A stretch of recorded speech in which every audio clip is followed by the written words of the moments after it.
নমস্কাৰ পুনৰবাৰ সকলোকে ডিজি ইনফো আসাম চেনেললৈ স্বাগতম জনালোঁ। ইতিমধ্যে বসুন্ধৰা 3.00 কাম ইতিমধ্যে চলি আছে। তাত যদি এতিয়ালৈকে আপোনালোকে আবেদন কৰা নাই তেতিয়াহ'লে আপোনালোকে অতি সোনকালে আবেদন কৰিব পাৰে। এতিয়া চাওক আপোনালোকে সেই আবেদন কৰোঁতে যদি আপোনালোকে যিসমূহ প্ৰব্লেম আপোনালোকে পাই আছে আজি সম্পূৰ্ণ ডিটেইলছ আপোনালোকক জনাম। ইয়াত চাওক আপোনালোকে চৰকাৰী মাটি হওক বা একচনা মাটি হওক বা যিসমূহ অনুষ্ঠান আছে যেনে নামঘৰ, মছজিদ, গীৰ্জা, স্কুল, NGO বিলাক যিসমূহ আছে এই অনুষ্ঠানসমূহ যদি আপোনালোকে আবেদন কৰিব বিচাৰি আছে তেতিয়াহ'লে আপোনালোকে কেনেদৰে আবেদন কৰিব লাগিব, কি ডকুমেণ্টছ লাগিব সম্পূৰ্ণ ডিটেইলছ আজি আপোনালোকক জনাম। তাৰ লগতে চাওক যদি এতিয়ালৈকে আপোনালোকে লেণ্ড বেংকত নাম সোমাব পৰা নাই তেতিয়াহ'লে লেণ্ড বেংকত নাম আপোনালোকে সোমাব পাৰে, বা যদি লেণ্ড বেংকত নাম নাই তথাপি আপোনালোকে আবেদন কৰিব পাৰে। গতিকে আপোনালোকে এই সকলোখিনি কাম আপোনালোকে কেনেদৰে কৰিব লাগিব, কি ডকুমেণ্টছ লাগে সম্পূৰ্ণ ডিটেইলছ আপোনাক জনাই দিম। গতিকে আপোনালোকে ভিডিঅ'টো সম্পূৰ্ণকৈ চাব। তাৰ লগতে সকলোকে এটা ৰিকুৱেষ্ট থাকিল, যদি আপোনালোকে নতুনকৈ চাই আছে তেতিয়াহ'লে চেনেলটো ছাবস্ক্ৰাইব কৰি ভিডিঅ'টো লাইক আৰু এটা শ্বেয়াৰ কৰি দিব। এতিয়া প্ৰথমতে চাওক, যদি আপোনালোকৰ লেণ্ড বেংকত নাম নাই, ইতিমধ্যে মই আগৰ ভিডিঅ'ত আপোনালোকক কৈছোঁ লেণ্ড বেংকৰ যিটো অপশ্যন আছে এইটো ইতিমধ্যে খুলি দিলে আপোনালোকে তাত লেণ্ড বেংকত নাম সোমাব পাৰে। কাৰণ লেণ্ড বেংকত চাওক যদি নাম আপোনালোকৰ নাথাকে তেতিয়াহ'লে কি হয়, যেতিয়া আপোনালোকে এপ্লিকেশ্যন কৰে কিছুমান এপ্লিকেশ্যন সেইটো কাৰণে ৰিজেক্ট কৰি দিয়া হয়। কিন্তু নাম যদি নাথাকে তথাপি আপোনালোকে এপ্লাই কৰিব পাৰে। কোনখিনি মানুহে সেইখিনি এপ্লাই কৰিব পাৰে চাওক, আপোনালোকৰ হাতত ডাক নম্বৰ আছে, মাটি আপোনালোকৰ দখলত আছে আৰু সেইটো মাটিত আপোনালোকে বহু বছৰ ধৰি আপোনালোকে বসবাস কৰি আছে, কিন্তু যদি লেণ্ড বেংকত চাই তেতিয়াহ'লে তাত ডাক নম্বৰটো থাকে কিন্তু তাত নাম অন্য মানুহৰ থাকে। সেইটোকে আপোনালোকে আবেদন কৰিব পাৰিবনে নাই সেইটো আপোনালোকে আবেদন কৰিব পাৰে। যেতিয়া আপোনালোকে সেই ডাক নম্বৰটোত চাব মাটি কিমান আছে, কাৰণ তাত যদি এজন বা দুজন মানুহ থাকে, তাত মাটি যদি এবিঘা বা দুবিঘা থাকে, সেই এবিঘা বা দুবিঘা মাটি সেই দুজনৰ নামতো থাকিব পাৰে। কিন্তু তাত যদি আপোনালোকে চাব 20, 30, 40, 50 বিঘালৈকে মানুহৰ মাটি থাকে তেতিয়াহ'লে জানিব যে আপোনালোকৰ সেইটো দাগত আপোনালোকৰ মাটিখিনি সোমাই আছে। ইয়াৰ আগতে আপোনালোকে প্ৰথমতে এটা কাম কৰিব, যিটো লেণ্ড বেংকৰ যিটো প্ৰব্লেম হৈ আছে সেইটো আপোনালোকে প্ৰথমতে সোমাবলৈ চেষ্টা কৰিব। কাৰণ ইতিমধ্যে আপোনালোকৰ যিটো চাৰ্কল অফিচ আছে চাৰ্কল অফিচত যাব, চাৰ্কল অফিচত গৈ আপোনালোকৰ যিটো মণ্ডল আছে মণ্ডলৰ লগত যোগাযোগ কৰিব বা চাৰ্কল অফিচাৰ আছে তেওঁৰ লগত যোগাযোগ কৰিব। কিয় প্ৰথমতে আপোনালোকে মণ্ডলৰ লগত যোগাযোগ কিয় কৰিব, চাওক আপোনালোকৰ হাতত যিটো ডাক নম্বৰ থাকে কি হয় এইটো সময়ে সময়ে আপোনালোকৰ চেঞ্জ হৈ থাকে। কাৰণ বহুত দিন আপোনালোকে খাজনা নিদিয়াকৈ বহুত মানুহ আছে তেনেকৈ থাকি যায়। তাৰপিছত কি হয় সেইবিলাক ডাক নম্বৰবিলাক চেঞ্জ হৈ যায়। গতিকে প্ৰথমতে আপোনালোকে মণ্ডলৰ ওচৰত গৈ পেলাই আপোনালোকে প্ৰথমতে চেক কৰি চাওক ডাক নম্বৰটো সেইটোৱে আছে নেকি। যদি সেইটোৱে আছে তাৰপিছত চেষ্টা কৰিব আপোনালোকে লেণ্ড বেংকত সোমাবলৈ। যদি সোমাব পাৰে তেতিয়াতো ভাল কথা, তেতিয়াহ'লে আপোনালোকৰ নিজৰ নামতে এপ্লাই হ'ব। আৰু যদি লেণ্ড বেংকত নাম নোসোমায়, কাৰণ বেছি দিন নাই যিহেতু, কাৰণ 10 দিন টাইম দিছিলে ইতিমধ্যে তাৰ পৰা আজি 4 দিনমান গুচি গ'লেই অলৰেডি। এইকেইদিনৰ সময়ত যদি আপোনালোকে লেণ্ড বেংকত নাম সোমাব পাৰে সোমাই ল'ব। যদি নোসোমায় তেতিয়াহ'লে সেইটো ডাক নম্বৰে যদি আছে আৰু তাত মাটি যদি অলৰেডি আছে তেতিয়াহ'লে আপোনালোকে আবেদন কৰি দিব। তাৰ কাৰণে আপোনালোকে আৰু বেলেগ কোনো কথা ভাবি থাকিব নালাগে, আপোনালোকে এনেদৰে আবেদন কৰি দিব। এতিয়া চাওক আবেদন কৰোঁতে আপোনালোকৰ ডকুমেণ্টছৰ ক্ষেত্ৰতো এটা প্ৰব্লেম চবৰে আহি আছে। ডকুমেণ্টছ কি লাগে মই আগৰ ভিডিঅ'টো স্পষ্টকৈ কৈছোঁ আপোনালোকৰ কি ডকুমেণ্টছ লাগে। এতিয়াও মই পুনৰ আপোনালোকক কৈ দি আছোঁ, যিখিনি SC, ST, OBC মানুহ হয় চাব, তেওঁলোকৰ যদি কাষ্ট চাৰ্টিফিকেট আছে মাষ্ট বি তেওঁলোকে কাষ্ট চাৰ্টিফিকেটটো দিবই লাগিব। কাৰণ ইয়াত এটা কথা উল্লেখ কৰা হৈছে, যিখিনি ভূমিপুত্ৰ মানুহ হয় তেওঁলোকৰ সেইটো কাষ্ট চাৰ্টিফিকেটটো বিচৰাই হৈছে। কাৰণ যদি সেই কাষ্ট চাৰ্টিফিকেটটো দিয়ে তেতিয়াহ'লে তেওঁলোকৰ যিখিনি মাটি পাব, যিখিনি মেডিপট্টা দিব সেইটো তেওঁলোকৰ হ'বই। আৰু যিখিনি জেনেৰেল মানুহ থাকে চাওক, জেনেৰেল মানুহৰ ক্ষেত্ৰত কি হয়, তেওঁলোকৰ কোনো কাষ্ট চাৰ্টিফিকেট নাথাকে যিহেতু তেওঁলোকৰ ডকুমেণ্টছৰ ক্ষেত্ৰত চাওক খাজনা ৰচিদটো দিবই লাগিব, তাৰ লগতে গাঁওবুঢ়াৰ চাৰ্টিফিকেট, তাৰপিছত তেওঁ যে বসবাস কৰি আছে ইয়াত কিমান চনৰ পৰা, তাৰ কাৰণে চাওক যি 65ৰ চাৰ্টিফাই কপি আছে বা 71 আছে 70 আছে, যি ডকুমেণ্টছ আছে মানে বহু বছৰ ধৰি বসবাস কৰি থকা আপোনালোকে সেই ডকুমেণ্টছখিনি ইয়াত আপলোড কৰি দিব।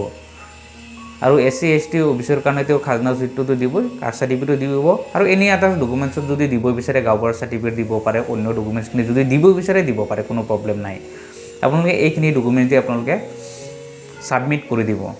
তাৰপিছত যিখিনি ভেৰিফাই হ'ব আপোনালোকৰ জিঅ'টেক হ'ব, বাকী যদি সম্পূৰ্ণ ঠিকেই থাকে তেতিয়াহ'লে আপোনালোকে মেডিপট্টা সেইখিনি পাব। তাৰপিছত চাওক আৰু এটা হৈছে কি, যিখিনি চাওক অনুষ্ঠান আছে আচলতে যিখিনি অনুষ্ঠান যেনেকৈ নামঘৰ, মছজিদ, গীৰ্জা যিসমূহ আছে, মন্দিৰ, এইসমূহ আপোনালোকে কেনেদৰে আবেদন কৰিব, ইয়াত কি ডকুমেণ্টছ লাগে। এতিয়া চাওক তাৰ লগতে আপোনালোকৰ যিখিনি চৰকাৰী অনুষ্ঠানসমূহ যেনেকৈ স্কুল আছে, বেচৰকাৰী অনুষ্ঠানসমূহ আছে, এই সকলোখিনি এটাই ধৰণতে আপোনালোকে ডিজিটাইজেশ্যন যিটো অপশ্যন আছে আপোনালোকে তাতে আবেদন কৰিব লাগে। তাত যেতিয়া আপোনালোকে আবেদন কৰিব, তাত প্ৰথমতে আপোনালোকে লগইন কি দি কৰিব চাওক। প্ৰথমতে আপোনালোকে লগইন কৰোঁতে চাওক, মন্দিৰ, মছজিদ, গীৰ্জা, নামঘৰ তেওঁলোকৰ কোনো চৰকাৰী কোনো অফিচিয়েল লেটাৰ নাথাকে। গতিকে তেওঁলোকৰ যিটো প্ৰচিডিং বুক থাকে, চাব প্ৰচিডিং বুকটো আপোনালোকে আপলোড কৰিব। আপোনালোকে যেতিয়া ফাৰ্ষ্ট টাইম যেতিয়া লগইন কৰিব তেতিয়া কাৰ ডকুমেণ্টছ দিব, সেইটো এটা সকলোৰে প্ৰব্লেম হৈ আছে। কাৰণ মন্দিৰ, মছজিদ বা স্কুল, নামঘৰ যিয়ে হওক, তেওঁলোকে এটা কমিটি থাকে তেওঁলোকৰ। সেই কমিটিৰ প্ৰেচিডেণ্ট বা ছেক্ৰেটাৰীৰ যিকোনো ডকুমেণ্টছ ল'ব, আধাৰ কাৰ্ড হওক বা পান কাৰ্ড হওক, যিকোনো এজনৰ ডকুমেণ্টছ দি আপোনালোকে লগইন কৰিব। যেতিয়া লগইন কৰিব, যিকোনো এজনৰ প্ৰেচিডেণ্ট বা ছেক্ৰেটাৰী হওক, লগইন কৰাৰ পিছত আপোনাৰ ফাৰ্ষ্ট টাইম যেতিয়া ডকুমেণ্টছ আপোনালোকে বিচৰা হৈছে, যিটো ডকুমেণ্টছ হৈছে কি চাব, এটা অফিচিয়েল আইডেণ্টি কাৰ্ড। এতিয়া অফিচিয়েল আইডেণ্টি কাৰ্ড প্ৰেচিডেণ্ট বা ছেক্ৰেটাৰী যিটো দি আপোনালোকে লগইন কৰিলে তাৰ এটা আইডেণ্টি কাৰ্ড এটা আপলোড কৰি দিব। তাৰপিছত আপোনালোকৰ লগত বিচাৰিছে চাব অফিচিয়েল লেটাৰ।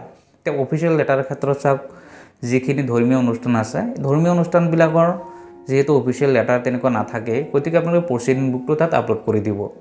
কিন্তু তাত যদি স্কুল হয়, গভৰ্ণমেণ্ট স্কুল হয়, চাওক স্কুলত আপোনালোকে, কাৰণ ছেক্ৰেটাৰী কোন হয়, স্কুলৰ ক্ষেত্ৰত এটা কথা আপোনালোকে মন কৰিব, স্কুলৰ ক্ষেত্ৰত প্ৰেচিডেণ্ট সদায় হেডমাষ্টাৰজন থাকে। গতিকে হেডমাষ্টাৰৰ নামত যেতিয়া আপোনালোকে আবেদন কৰিলে, আবেদন কৰাৰ পিছত চাব আপোনালোকে তাত যিটো অফিচিয়েল আইডেণ্টি কাৰ্ড বিচাৰি হৈছে, আইডেণ্টি কাৰ্ডটো তেওঁৰ আইডেণ্টি কাৰ্ড থাকে, সেইটো আপলোড কৰি দিব। তাৰপিছত স্কুলৰ যিটো পাৰ্মিশ্যন থাকে, যিটো লেটাৰ থাকে, সেইটো আপোনালোকে আপলোড কৰি দিব। তাৰ নেক্সট যেতিয়া আপোনালোকে তলত আহিব, স্ক্ৰল ডাউন কৰিব, তাত চাব 10-15টামান ডকুমেণ্টছ আপলোড কৰিব দিছে। তাত 10-15টা ডকুমেণ্টছ কি হয় এতিয়া চাওক। ইয়াত আপোনালোকে প্ৰথমতে এটা কাম কৰিব, যিখিনি ডকুমেণ্টছ হওক বা যিখিনি আপোনালোকৰ তাত যিখিনি ডিছক্ৰিপশ্যন লিখিব লাগে, ইয়াত ডিছক্ৰিপশ্যনখিনি কি লিখা হয় আচলতে সেইটো এটা প্ৰব্লেম সকলোৰ কাৰণে। কাৰণ ডিছক্ৰিপশ্যন ইয়াত ইমানখিনি দিয়া হৈছে, ইমানখিনি লিখাটো সম্ভৱ নহয়। গতিকে চাওক, স্কুল হয় যদি তাত কি কৰা হয়, তাত কাৰণ শিক্ষাদান কৰা হয়, শিক্ষাৰ কাৰণে এইটো লাগে, এডুকেশ্যন হয়।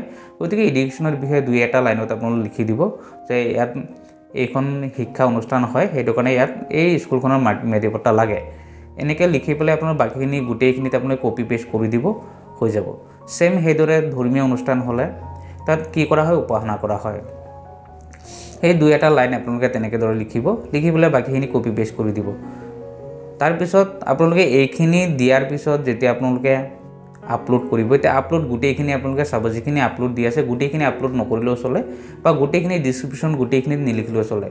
তো ইয়াৰ আগতে আপোনালোকে এটা কাম কৰিব, তলত যেতিয়া নেক্সট আছে, আপোনালোকে যদি নেক্সটত ক্লিক কৰি দিয়ে, চাব যিখিনি ৰেড মাৰ্ক আছে, ৰেড মাৰ্ক অলৰেডি হৈ যাব গোটেইখিনি। যিখিনি ৰেড মাৰ্ক দেখুৱাই আপোনালোকে সেইখিনি আপলোড কৰিব।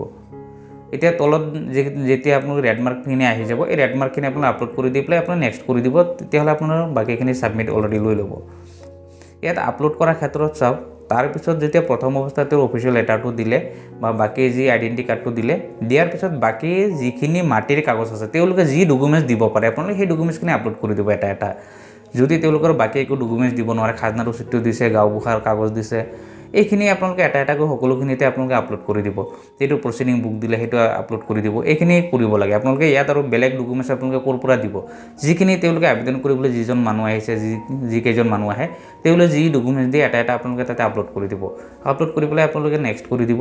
নেক্সট কৰি পেলাই বাকী আপোনালোকৰ যি ছাবমিট কৰিব লাগে সেইখিনি আপোনালোকে ছাবমিট কৰি দিব, তেতিয়াহ'লে ছাবমিট হৈ যাব। বাকী চাওক, আপোনালোকে ছাবমিট কৰাৰ পিছত কি হয়, সেইখিনি অলৰেডি ভেৰিফাই হ'বই। কাৰণ মণ্ডলে যেতিয়া আপোনালোকে চাব তাত যে সেই স্কুল বা নামঘৰটো তাত আছেনে নাই, তেতিয়া তেওঁলোকে যিহেতু কৰিব ভেৰিফাই কৰিব, তেতিয়া অলৰেডি যদি তাত সকলোখিনি ঠিকেই আছে, তেতিয়াহ'লে আপোনালোকে সেই মাটিখিনি তেওঁলোকৰ মেডিপট্টা এইখিনি দিবই। কাৰণ প্ৰথম কথাই এটা কথা আপোনালোকে মনত ৰাখিব, যে মুখ্যমন্ত্ৰীয়ে প্ৰথমেই এটা কথা উল্লেখ কৰিছে যে প্ৰথম যিখিনি প্ৰায়ৰিটি হয়, যিখিনি প্ৰথম অগ্ৰাধিকাৰ কোনে পাব, যিখিনি ধৰ্মীয় অনুষ্ঠানসমূহ আছে, স্কুল আছে, যিকোনো গভৰ্ণমেণ্ট হওক বা নন গভৰ্ণমেণ্ট যিখিনি অনুষ্ঠান আছে, তেওঁলোকক প্ৰথমতে মেডিপট্টা দিব। গতিকে আপোনালোকৰ যিখিনি ডকুমেণ্টছ দিয়ে সেই কাগজ পাতি দি আপোনালোকে প্ৰথমতে আবেদন কৰি দিব। বাকীখিনি যি ভেৰিফাই হ'ব, যিহেতু হ'ব, সেইখিনি মণ্ডলে বাকী সেইখিনি সকলো ঠিক ঠাক কৰি ল'ব। তাত আপোনালোকে বেলেগ একো ভাবিব নালাগে। কাৰণ এটা কথা বহুতে মই পাই আছোঁ যে কি ডকুমেণ্টছ দিব, কেনেদৰে আমি আপলোড কৰিম, তাত কি লিখিম বা কাৰ ডকুমেণ্টতে আমি লগ ইন কৰিম, সেইটো এটা প্ৰব্লেম পাই আছিলে। গতিকে সেইবিলাক আপোনালোকে একো ভাবিব নালাগে। প্ৰেচিডেণ্ট ছেক্ৰেটাৰী ডকুমেণ্টছ দি আপোনালোকে যিকোনো এজনৰ ডকুমেণ্টছ দি আপোনালোকে লগ ইন কৰিব, বাকী ডকুমেণ্ট যি আছে সেইখিনি দি পেলাই আপলোড কৰি দিব। তাৰ ডিছক্ৰিপশ্যনত যদি ধৰ্মীয় অনুষ্ঠান হয়, মই কৈছোঁ ধৰ্মীয় অনুষ্ঠানত 2-এটা লাইনত আপোনালোকে লিখি দিব তাত উপাসনা কৰা হয়। শিক্ষা অনুষ্ঠান হ'লে তাত শিক্ষাৰ ক্ষেত্ৰৰ কাৰণে লাগে, এডুকেশ্যন পাৰপ'জত লাগে, সেইটো কাৰণে আপুনি সেইখিনি লিখি পেলাই আপোনালোকে আপলোড কৰি দিব, হৈ যাব। বাকী একোনো আপোনাৰ টেনশ্যন নহয়। তাৰপিছত চাওক, যিখিনি চৰকাৰী বা একচনা মাটি আছে সেইখিনি বিষয়ে মই আগতে আপোনালোকক কৈছোঁ, কেনেদৰে আপোনাৰ আবেদন কৰিব লাগে, কি কৰিব লাগে, সম্পূৰ্ণ ডিটেইলছ আগত ভিডিঅ'ত আপোনালোকক দিয়াই হৈ আছে। আপোনালোকে সেইখিনি ভালকৈ এবাৰ চাই ল'ব। এতিয়া চাওক, ইয়াৰ পিছতো যদি আপোনালোকৰ আৰু কিবা প্ৰব্লেম পাই থাকে এপ্লিকেশ্যন কৰোঁতে, ডকুমেণ্টছ আপলোড কৰোঁতে, এনেই প্ৰব্লেমৰ কাৰণে আপোনালোকে ভিডিঅ'ত কমেণ্ট কৰিব। তেতিয়াহ'লে আপোনালোকৰ এই প্ৰব্লেমখিনি মই ছল্ভ কৰিবলৈ চেষ্টা কৰোঁ। কাৰণ আপোনালোকে কমেণ্ট কৰিলে তেতিয়াহে গম পাওঁ যে আপোনালোকে কি প্ৰব্লেম পাই আছে। সেই প্ৰব্লেমৰ ওপৰত মই নেক্সটত আপোনালোকে ভিডিঅ' বনাই আপোনালোকে সেইখিনি ছল্ভ কৰিবলৈ চেষ্টা কৰোঁ। তাৰপিছতো যদি আপোনালোকে তথাপিও প্ৰব্লেম পায়, তেতিয়াহ'লে মোৰ হোৱাটছএপ নাম্বাৰ দিয়া আছে, আপোনালোকে চাব, ডিছক্ৰিপশ্যন বক্সত দিয়া আছে। তাৰ পৰা মই আপোনালোকে যিমানখিনি পাৰোঁ মই ছল্ভ কৰিবলৈ চেষ্টা কৰিম।